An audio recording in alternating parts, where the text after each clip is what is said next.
안녕하세요. 오늘은 새로 나온 책과 함께 말씀을 좀 나누고자 시간을 마련했습니다. 우리는 지구에 홀로 존재하지 않는다라고 하는 좀 거창한 제목이기는 한데요. 이제 그 동물에 대한 생각들 그리고 인간동물학이라는 조금 새로운 융합 분야를 가지고 저희가 동물 문제에 접근하는 방식들을 좀 소개하고 싶어서 책을 만들게 됐어요. 그래서 오늘 그 얘기 같이 좀 나눠봤으면 합니다. 인간동물학이라고 하는 그 특별한 융합 학문 분야가 새로 생겼다고 좀 말씀을 드렸는데요. 휴먼 애니멀 스터디즈라고 영어로 보통 얘기를 하고, 안스로주올로지라고도 얘기합니다.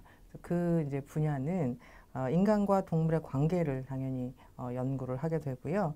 동물을 여태까지는 저희가 이제 동물을 연구하는 굉장히 많은 분야가 있기는 있었습니다. 뭐 대표적으로 생물학도 있고, 그리고 동물학, 의과학, 뭐 인류학, 사회학 여러 가지가 있는데, 근데 이제 저희가 그 여러 가지 학문 분야들에서 보통은 동물을 다루는 방식들이 굉장히 동물을 객체로 보고요.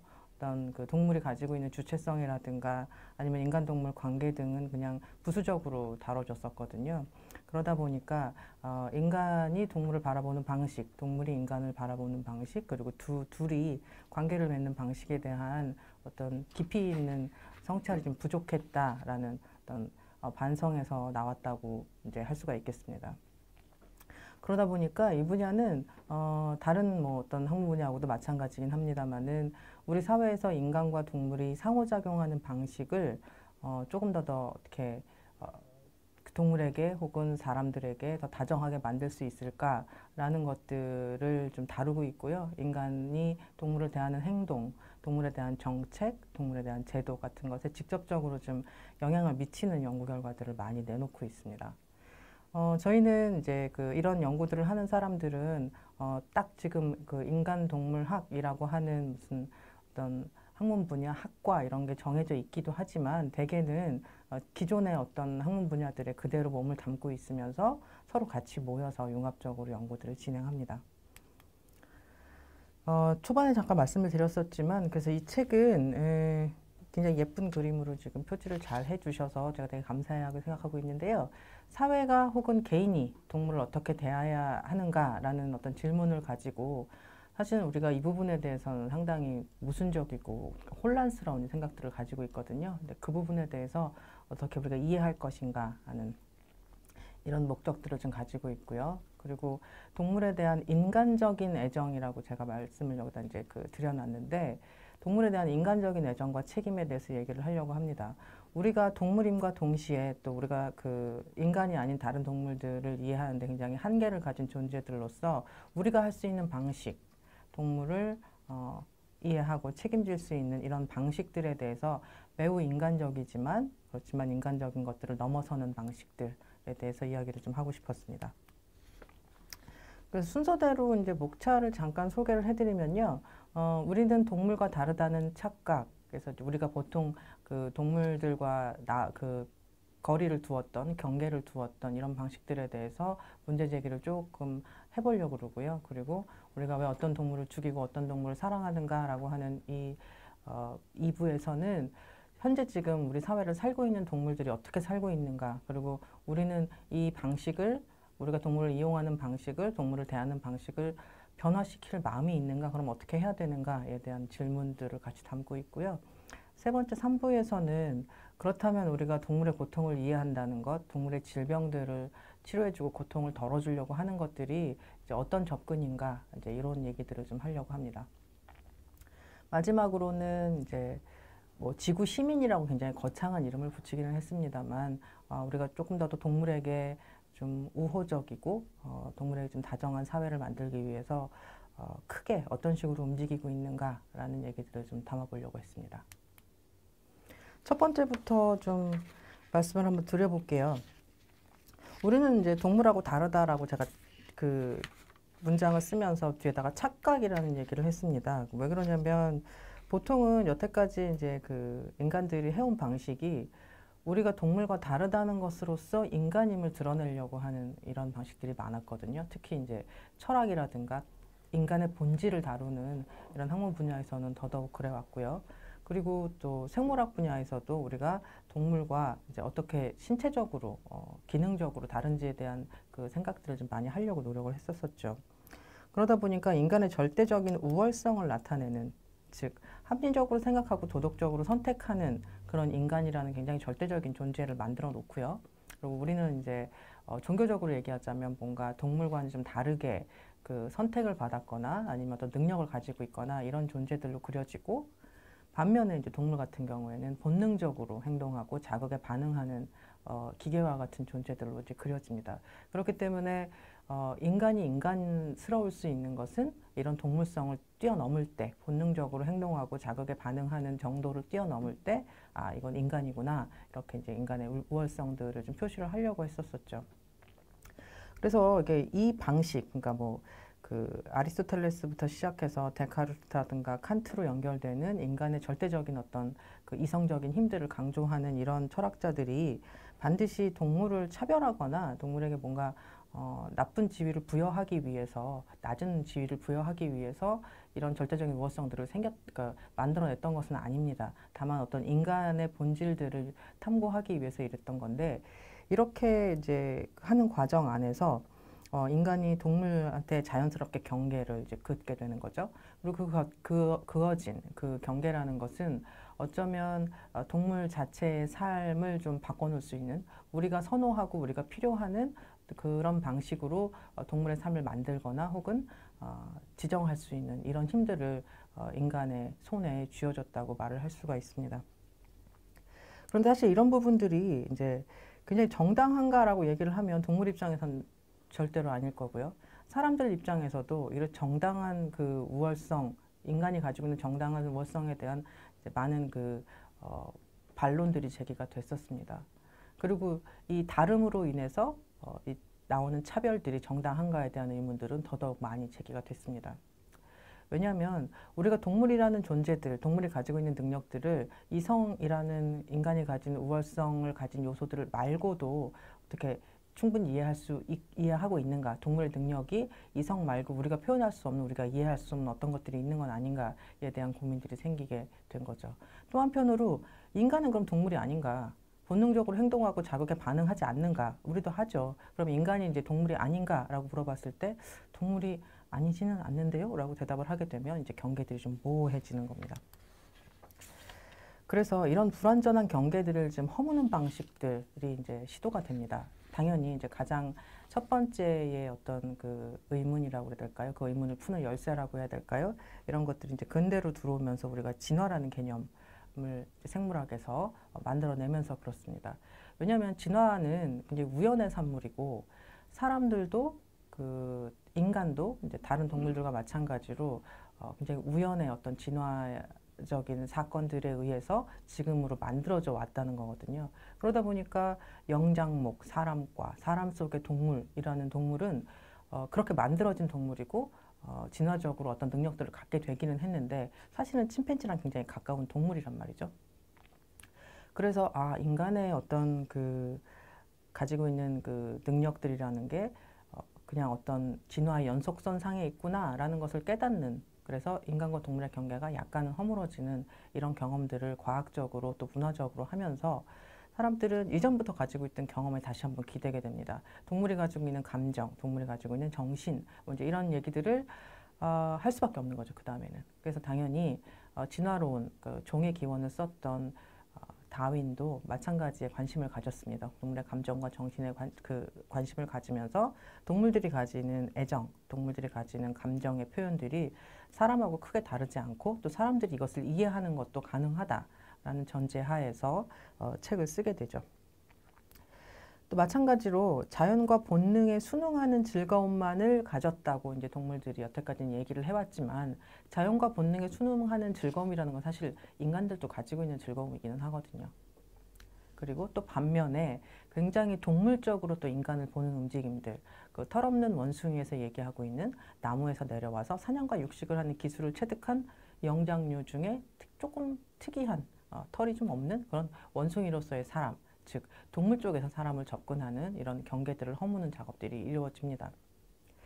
그런데 이제 우리가 거기에 대해서는 되게 이제 그 의심을 좀 가질 수밖에 없는 게 사실 인간이 가지고 있는 문화들은 좀 다르거든요. 그 우리가 문화라고 얘기할 수 있는 것도 과연 어떤 동물들이 가졌는가라고 이제 그 살펴보자면 사실 사람의 그 사회와 문화라는 게 특별하지 않다고 얘기할 수는 또 없을 것 같습니다. 반면에 또 동물은 인간을 어떻게 인식할까? 인간이 가지고 있는 자기들이 가지고 있지 않은 이런 어떤 문화적인 특성들을 동물들은 어떻게 인식할까라고 생각한다면 이 경계들이 과연 어떤 방식으로 허물어질 수 있을까라는 이제 의문을 갖게 되는데 그건 재미있게도 우리는 이 익숙하지 않은 타자들에 대해서 사실은 소통이 가능한 관계라는 것을 예전부터 알고 있었거든요. 그래서 이 소통에 좀 집중을 한다면 경계를 허물기가 조금 더 편하지 않을까라고 생각을 할 수가 있는 겁니다. 그 소통이라는 것을 조금 더 확장시켜서 인간과 동물의 관계 맺기라고 만약에 이야기를 한다면 관계를 맺는 것은 사실 인간만의 것은 아닙니다. 자연계에서는 다양한 공생들이 이미 이루어지고 있고요. 식물과 동물, 동물과 동물, 미생물과 동물 사이에 굉장히 다양한 공생들이 지금 이루어지고 있는 중입니다. 그리고 우리는 우리만이 어떤 동물을 길들여서 이제 이런 동물과 인간의 관계를 비슷하게 맺을 수 있다고 생각하지만 사실은 이제 최근까지의 연구들에서 보면은 원숭이들도 아주 작은 다른 종류의 원숭이들을 애완동물로 길들일 수도 있고요. 그리고 우리한테 이제 굉장히 이제 그 유명한 코코인 경우에도 애완 고양이를 가졌었죠. 그러니까 이게 이제 정말로 인간이 그 애완동물들하고 인간이 반려동물들하고 그 맺는 관계하고 같느냐라고 얘기를 하면 조금 다를 수는 있겠으나 그러나 비슷한 류의 관계 맺기가 동물들한테도 가능합니다.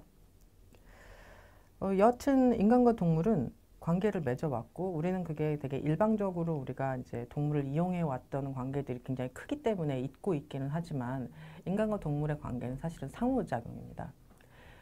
이 동물들이 인간과 같이 살 수 있었던 방식들, 우리가 길들이는 방식들도 동물이 받아들여서 생존을 할 수 있었어야만 가능한 이제 방식들이거든요. 우리가 보통 얘기하는 가축화라든가 길을 들인다든가 그밖에 다른 방식으로 이제 동물을 이용하는 많은 것들이 이런 삶을 인간과의 삶을 받아들였기 때문에 가능한 것이었습니다. 그리고 또 이들이 인간의 문화 자체를 바꾸는데도 영향을 주기 때문에 인간과 동물이 관계가 반드시 일방적이고 동물이 절대 받아들일 수 없는 방식이었냐 하면 그렇지는 않다는 거죠. 근데 그렇다면 그 동물이 가지고 있는 인지적인 능력들, 인간보다 좀 못하다고 하는 그 인지적인 능력들이 이 관계의 어떤 근간이었을까? 아니면 우리는 또 다른 그 동물의 능력들에 대해서 집중을 해야 될까라고 생각을 해봐야 되겠죠. 인간의 역사 안에서 이런 역할들을 담당하는 동물들을 보면 인간이 상당히 도구적으로 동물들을 인식하고는 있지만 그럼에도 불구하고 아주 그 주요 어떤 그 역사적인 주요한 순간들에 동물들이 같이 했었거든요. 근데 그 같이 한 동물들이 도구로 쓰이고 버려졌느냐 혹은 인간이 어떤 새로운 인식을 하게 되고 그 사회에 대해서 인식을 하게 되고 사회 현상에 대해서 인식을 하게 되고 또 동물 자체에 대해서도 새롭게 인식을 하게 되는 그런 어떤 성찰들을 가능하게 했느냐라고 하면 그렇게 쉬운 어떤 도구적인 방식이라고 보기는 어려운 겁니다. 그래서 곰곰이 생각을 해보면 사실 이 방식들은 관계 맺기라는 특별한 능력들이 양쪽에 다 있었기 때문이 아니었을까라고 생각을 할 수가 있습니다. 아마 이제 책에서도 간략하게 이제 설명이 됐지만 영리한 한스라고 하는 그 말을 아주 굉장히 영리한 말, 계산을 할 수 있었고 주인이 내는 문제를 맞출 수 있었던 이 말에 대한 이제 그 연구들이 이런 방식을 얘기해 줍니다. 왜냐하면 나중에 알고 봤더니 말이 실제로 계산을 할 수 있는 것은 아니었고 그다음에 그 주인의 몸짓이라든가 어떤 주인의 표정 같은 것들에 굉장히 잘 반응을 하는 능력이 있었다는 거죠. 그래서 말의 인지적인 능력이 그렇게 높지 않았기 때문에 영리한 한스라는 건 사실 거짓말이다라고 나중에 얘기가 됐지만 거짓말은 아닌 거죠. 왜냐하면 한스는 주인의 몸짓을 잘 읽고 반응할 수 있는 능력이 있었기 때문입니다. 그래서 사실 관계를 맺는 데 있어서 동물의 인지적인 능력이라는 게 엄청나게 필요하지는 않습니다. 그 동물이 가지고 있는 동물의 특성들을 좀 존중할 필요가 있고요. 동물의 삶이 어떤가에 대한 배려들이 필요한 거지 반드시 동물이 인간만큼 어떤 인지적인 능력을 가지고 언어를 쓰고 기억력이 있고 소통을 하고 인간의 방식을 다 가질 필요는 없다는 거죠. 그렇다면 동물의 삶에 관심을 가져야 된다는 건데요. 인간 사회 안에서 동물의 삶이라는 거는 사실 유쾌하지는 않습니다. 늘 유쾌한 것은 아닙니다. 유쾌할 수도 있겠지만 동물들이 이제 물론 어느 정도까지는 받아들여주고 있지만요. 그래서 인간 사회에서 동물이 어떻게 살고 있는지를 본다는 것은 우리가 동물을 대하는 태도에서 가지고 있는 모순성을 그대로 드러냅니다. 제목에서는 이제 왜 어떤 동물은 죽이고 어떤 동물은 사랑하는가라고 굉장히 극단의 양쪽에 이제 동물을 우리가 대하고 있는 것들을 봤지만 이게 이제 우리가 사랑이라고 사실 말하는 것들도 동물에 대한 사랑이 정말 우리가 말하는 순수한 의미의 사랑인가 아니면 우리가 동물을 이용하는 어떤 방식의 극단적인 또 양상인가 라는 것을 생각해 봐야 될 필요는 있습니다. 그렇다면 인간이 가지고 있는 동물을 대하는 모순성을 우리가 깨닫는다면 과연 얼마큼 포기할 수 있는가, 포기할 수 있는 방식들을 우리는 어떻게 택할 것인가에 대한 얘기까지가 이제 두 번째에서 제가 얘기를 좀 하고 있습니다. 인간 식탁 위의 동물, 즉 우리가 먹으려고 키우는 동물들을 보면 인구가 늘어난 만큼 키우는 동물들도 굉장히 많이 늘었습니다. 식용동물들이 엄청나게 지금 도살이 되고 있는 상태죠. 보면은 세계적으로 이제 숫자적으로만 보면은 3억 마리 소를 먹고 돼지 같은 경우에도 죄송합니다.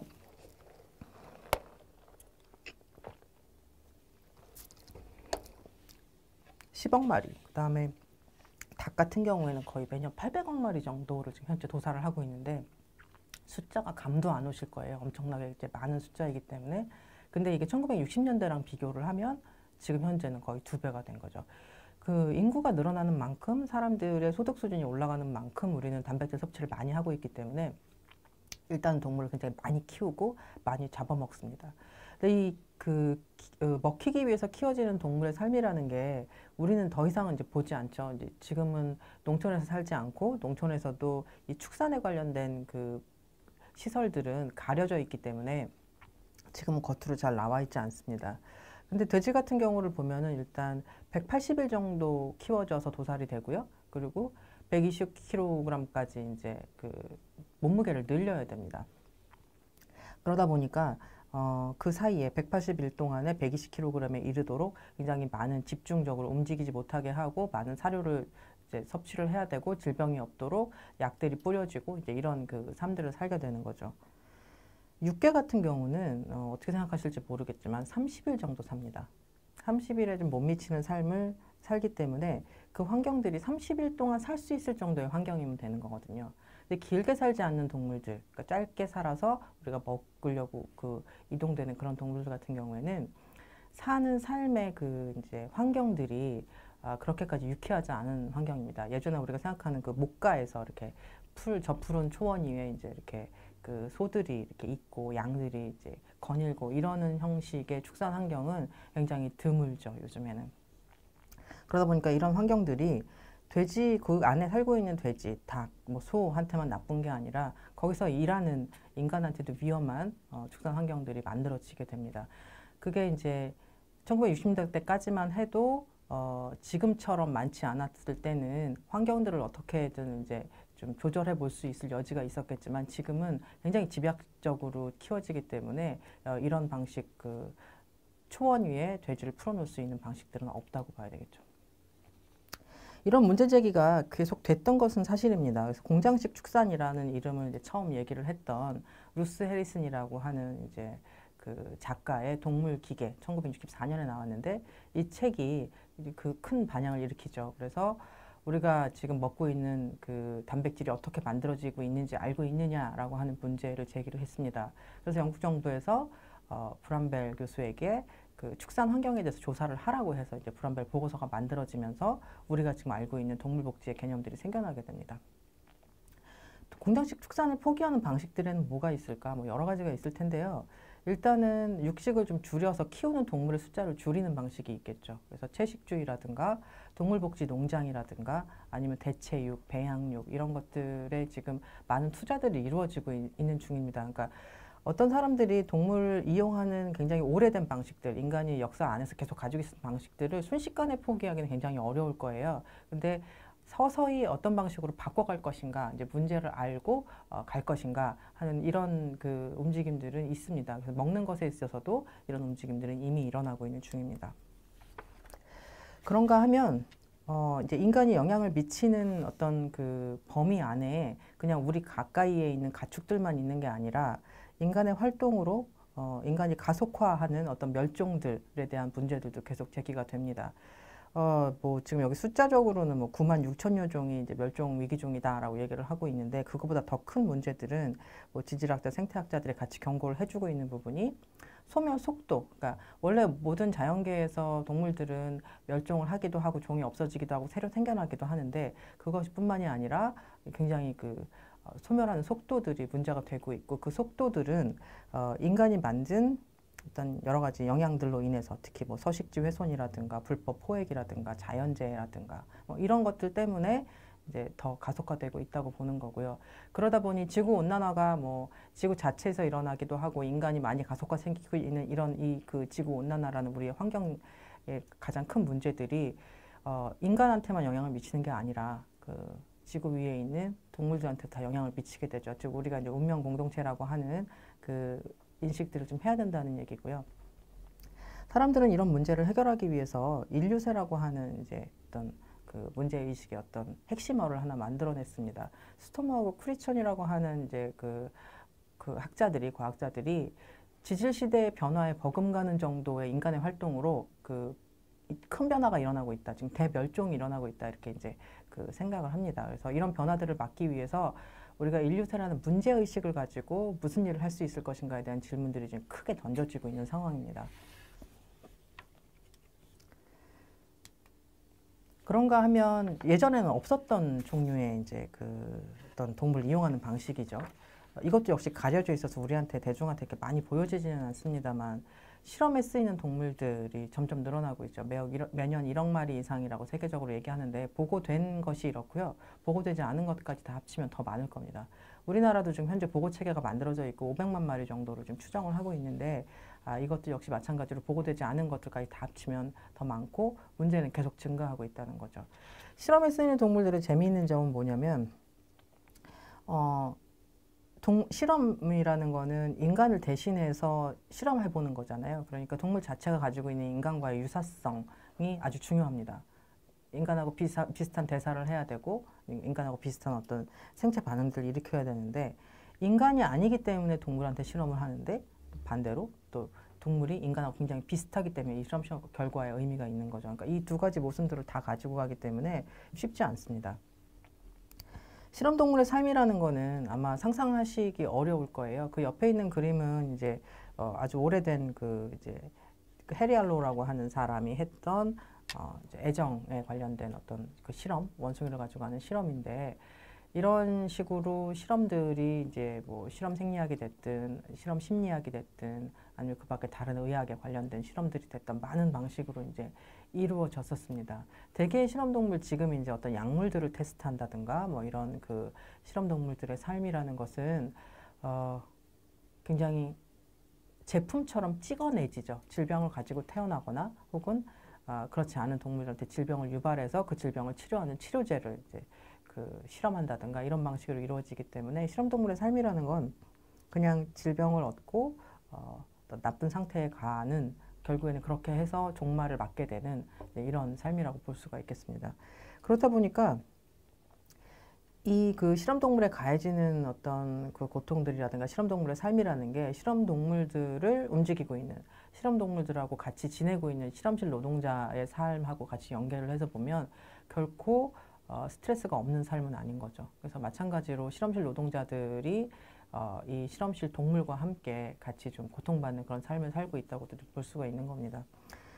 그렇다면 사람들은 동물을 쓰지 않는 실험이라는 걸 하려고 하는가 혹은 동물을 쓰는 실험 같은 걸 아예 안 하게 하는 이런 노력들을 하고 있느냐 하고 있습니다. 그래서 1950년대부터 이미 우리가 이제 3R이라고 이제 동물 실험계에서는 얘기를 하고 있는 이제 동물을 자꾸 이제 대체하고 숫자를 줄이고 뭔가 동물한테 고통을 좀 적게 주는 이런 실험 방식들을 시도하자고 이제 이미 동물 실험을 하는 과학자들 사이에서도 얘기가 됐었죠.